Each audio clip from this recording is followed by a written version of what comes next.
All right, so in the last video, we talked about some early neuroanatomy and some early approaches, physiognomy, phrenology, lobotomies.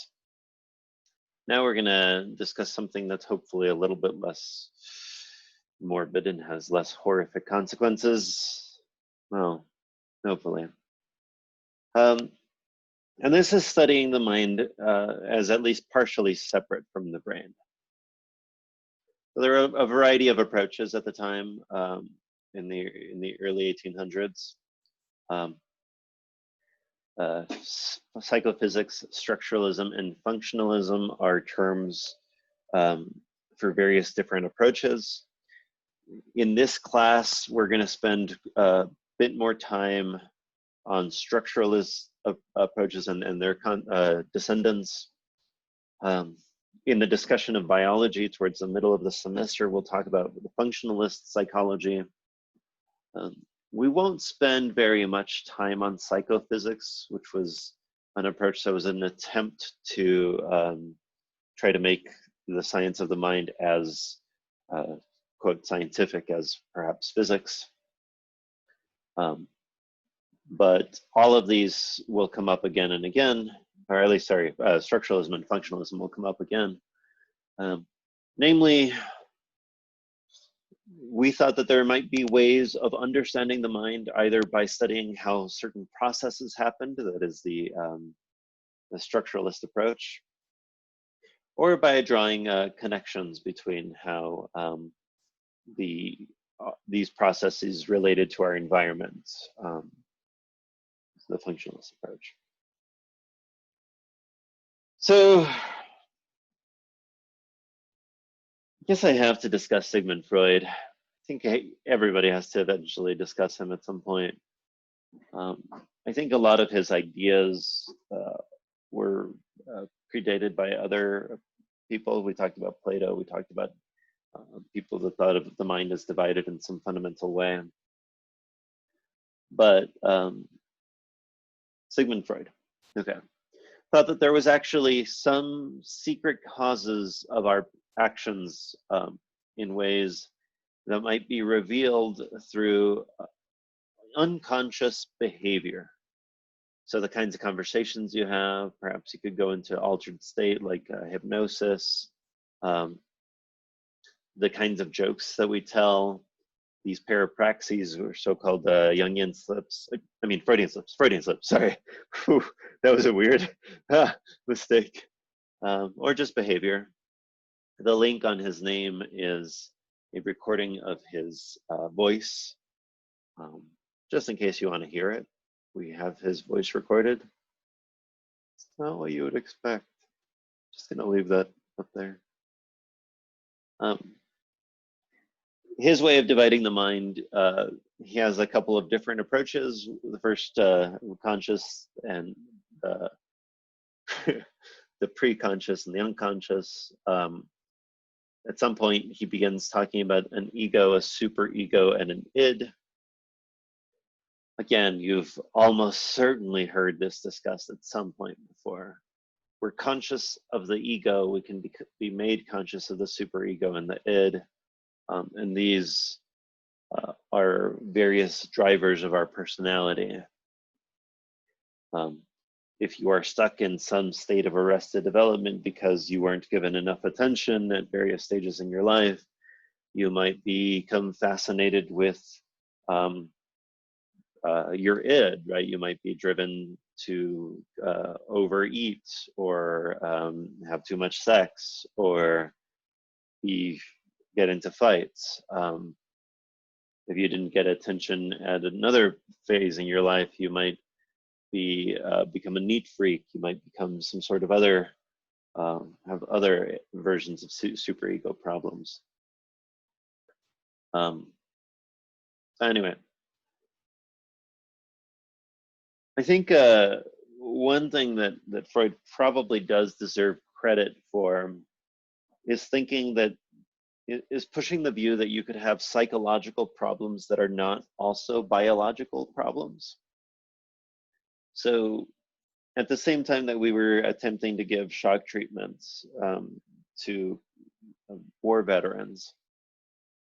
Freud argues that some of these ailments may be psychological without there being underlying brain damage, that increased stress, increased problems might be psychological, quote, diseases of a certain sort. I think to this day, the fact that we don't have biological diagnoses of any DSM mental ailment sort of vindicates Freud's approach on this.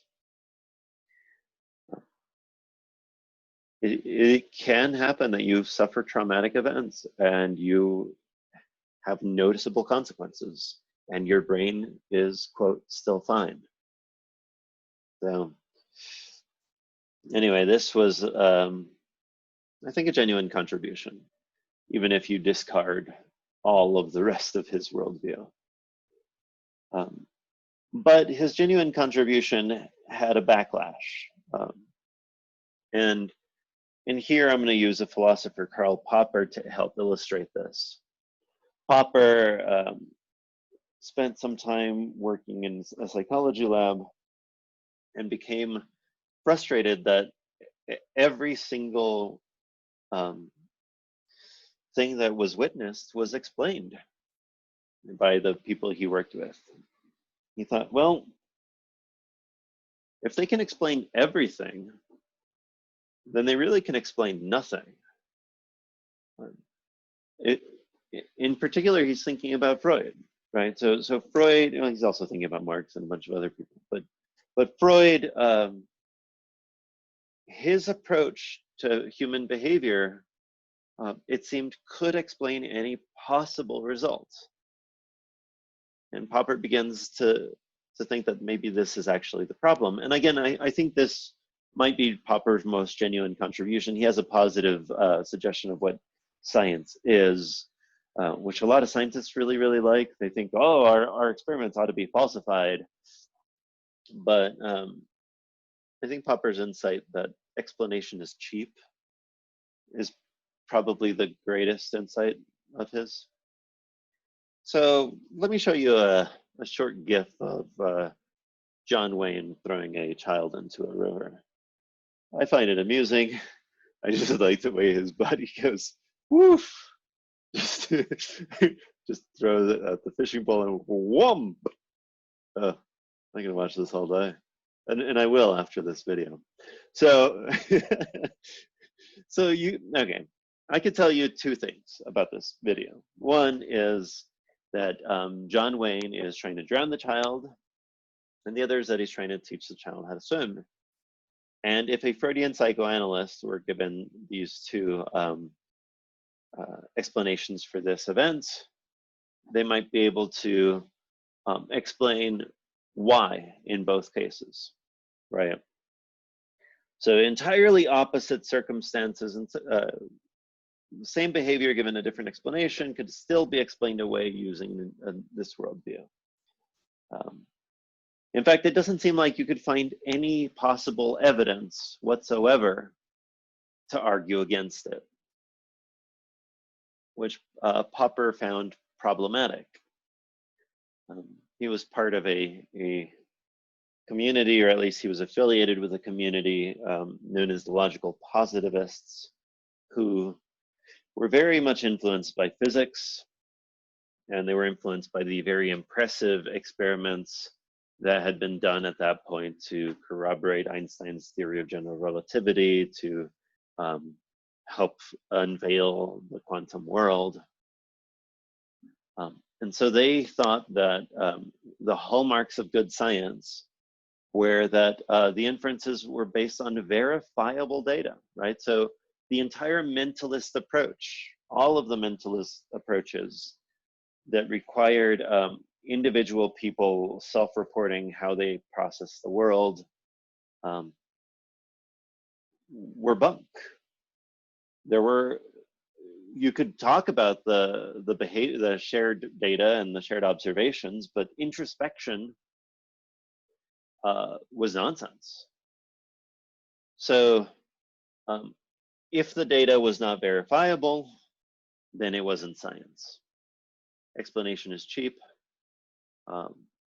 What we need is a science of prediction, a science of laws, a science that does not rely on individual people's self-reporting. So logical positivists had a huge impact worldwide in a lot of areas.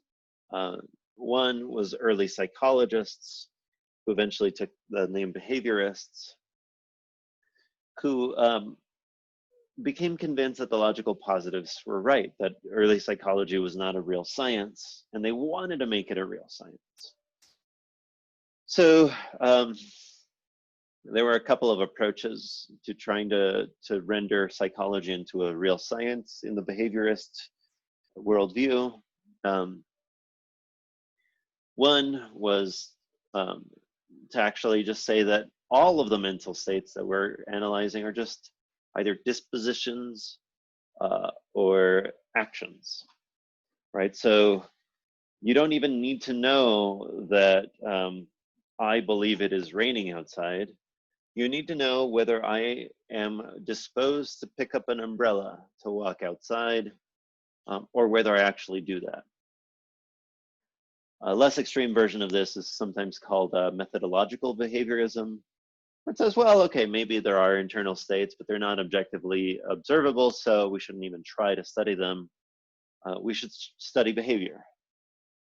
So the radical behaviorists are probably the ones you're familiar with. They think that all of these behavioral states, all of these mental states are just behavioral states in a roundabout way. Methodological behaviorists might seem a little bit more reasonable by comparison. You could also draw distinctions between philosophical justifications or approaches and psychological approaches. So philosophy at this time is very enamored with language. Linguistics as a subject is forming. It's one of our more recent offshoots. And so they're very focused on the idea that only things that are verifiable, that is not mental states, but like perhaps language or perhaps behaviors, only those count. Whereas psychological behaviorists were interested in broader explanations of behavior, not necessarily the philosophical grounding of that. All right, so here's a philosophical argument for behaviorists. Okay. We speak about everybody as having a mental state. Part of it is observable. Like I can see how you behave. I can see how you walk and talk. But if you tell me that your mental states are the same as mine, that you see the same color red that I do, I actually don't know for a fact that that's true. So in a sense, the behavior, the mental state is irrelevant as long as you're behaving in a reasonable way. The image to imagine here is a beetle in a box. Everybody's walking around with a box and it's making noise, and you can like shake the box and be like, oh, look, it sounds like there's a beetle in it. I have a box myself. I open it, I see that there's a beetle in it. But because I actually cannot see your beetle, I don't even need to try to explain it. What matters is what happens in the box, whatever is causing it. Maybe it's a beetle, maybe it's something else. Here's another argument.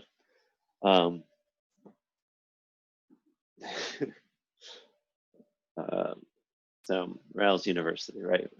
You imagine a tour guide taking somebody through the university and saying, hey, look, this is the Joe Crowley building, the Knowledge Center, the Kane Hall, the Quad, the gym, all of these people, these, like I'm showing you the university. And then you ask, how did you like it? And the person responding says, well, which building was the university?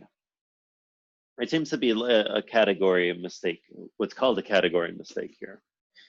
The idea being that that just is what the university is. It's just the sum total of all of these buildings.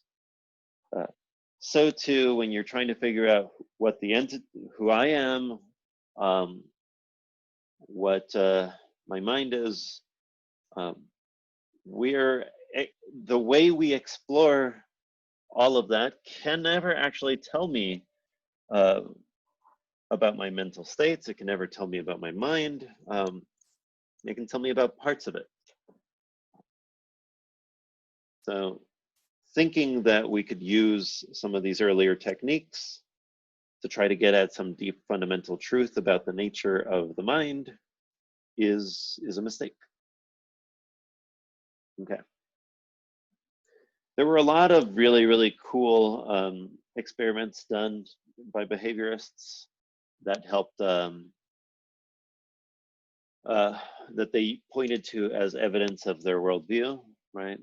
Namely that it seemed like you could very easily, quickly, and permanently create an association between a stimulus and a response.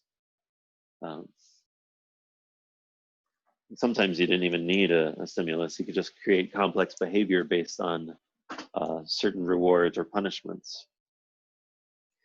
So even Pavlov goes to a bar and he hears the phone ring and he says, "Oh my God, I forgot to feed my dog." You can become conditioned, so to speak. This is like the holy grail. This is the thing that behaviorists will always point to as evidence that you can just look at conditioning. You don't actually need to think about the thoughts that are going on in somebody's head.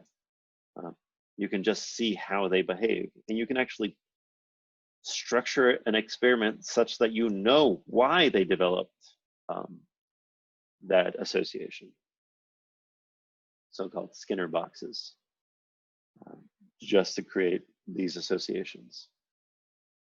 All right. Behaviorism has problems. Everything has problems.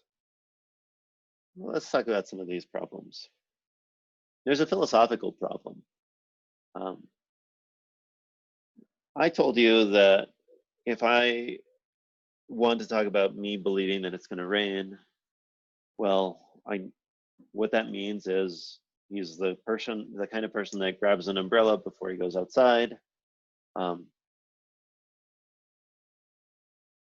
But there's something that is problematic there. Like, if I haven't yet grabbed my umbrella, you're talking about a disposition to grab my umbrella and go outside. But what is a disposition other than an intention? And what's an intention if it doesn't have beliefs? It seems like every time you try to get a handle on behaviors that I have not yet exhibited any part of, the way you explain them almost needs to have some underlying belief.